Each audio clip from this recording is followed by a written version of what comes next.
आज हम बात करने वाले हैं 2018 की मूवी टूम स्टोरी की। एक चाइनीज मूवी है और टूम का मतलब होता है कब्र या मकबरा। दोस्तों, शुरू करते हैं हम हमारी वीडियो को। मूवी के शुरू में हमें दो आर्कियोलॉजिस्ट दिखाए जाते हैं जो कि बहुत पुराने समय के राजा की कब्र को एक्सप्लोर कर रहे होते हैं। यहाँ पर उन्हें कुछ कंकाल भी दिखते हैं और इन्हें वहां से बहुत सारी पुराने समय की चीजें मिलती हैं। तभी इनके पीछे एक मास्क पहना हुआ आदमी आकर खड़ा हो जाता है जिसके हाथ में एक धारदार हथियार था, जिससे वो इन दोनों आर्कियोलॉजिस्ट को मौत की घाट उतार देता है और वहां से चला जाता है। इन आर्कियोलॉजिस्ट के अलावा वहां पर टूम लुटेरे भी बहुत हैं जो कि इन पुरानी कब्रों को ढूंढ रहे होते हैं ताकि इन्हें कोई कीमती चीज मिल जाए। और चाइना में एक अफवाह भी बहुत फैली हुई है कि पुराने समय के जो राजा थे उन्होंने अपनी कब्र के साथ साथ वहां पर अपना खजाना भी छुपाया था। और एक किंग डायनेस्टी नाम का एक और राजा था जिसने उस खजाने को ढूंढने के लिए एक मैप बनाया था। उसे पता चल चुका था कि वो खजाना डार्क वाटर शहर के एक गांव मिडिल कालिन में कहीं अपने खजाने को छुपाया था, लेकिन खजाने को ढूंढने से पहले ही उसकी मौत हो जाती है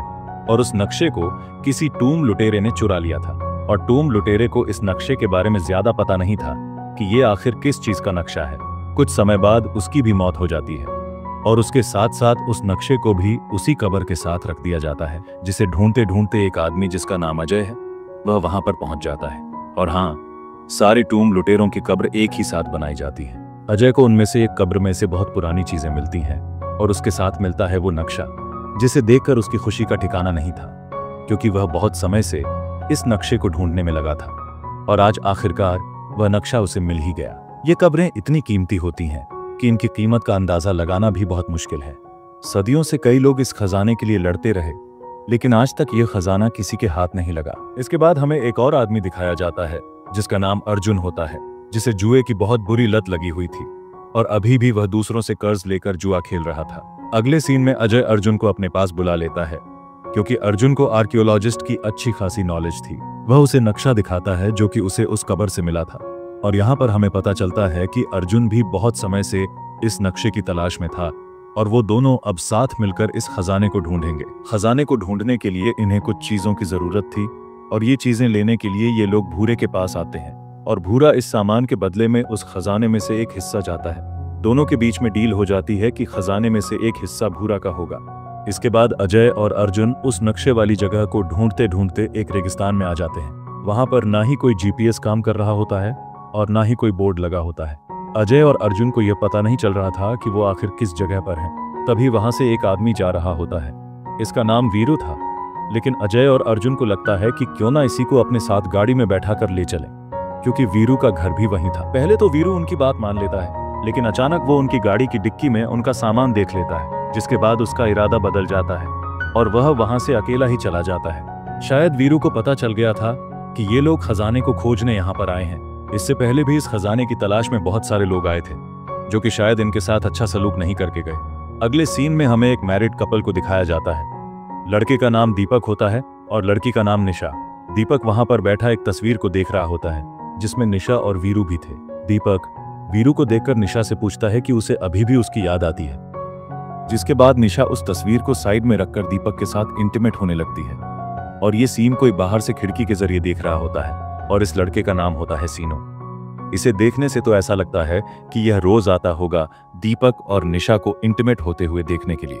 जब वह खिड़की से झांक रहा होता है तभी वहां पर अजय और अर्जुन आ जाते हैं जो कि अंधेरे का फायदा उठाकर इस जगह पर उस कब्र को ढूंढ रहे होते हैं।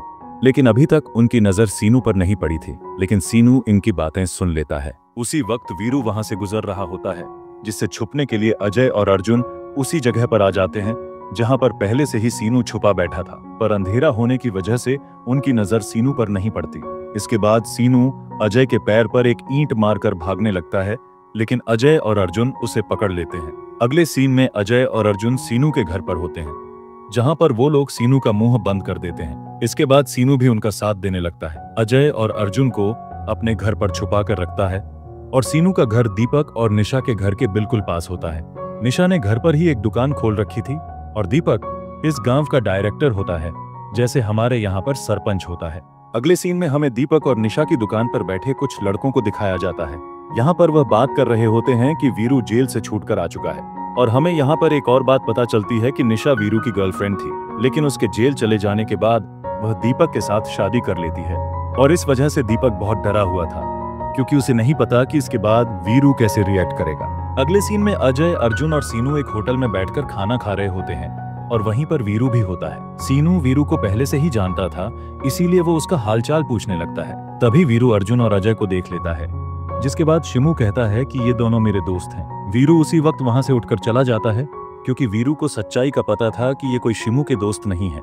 ये लोग यहाँ पर उस पुरानी कब्र को ढूंढने आए हैं। इसके बाद रात को वीरू निशा और दीपक के घर के बिल्कुल सामने खड़ा होकर निशा को देख रहा था, लेकिन निशा उसे देखकर अंदर चली जाती है। इसके बाद जब वीरू वापस जा रहा था, तभी कोई आदमी उस पर हमला कर देता है, और यह कोई और नहीं बल्कि अर्जुन है, क्योंकि उसे ऐसा लग रहा था कि वीरू उसके रास्ते का एक कांटा बन रहा है और उसे इसे जल्द से जल्द उखाड़कर फेंकना होगा। जब ये दोनों लड़ रहे होते हैं, तभी वहां पर बहुत सारे लोग आ जाते हैं, जिसे देखकर अर्जुन वहां से भाग जाता है।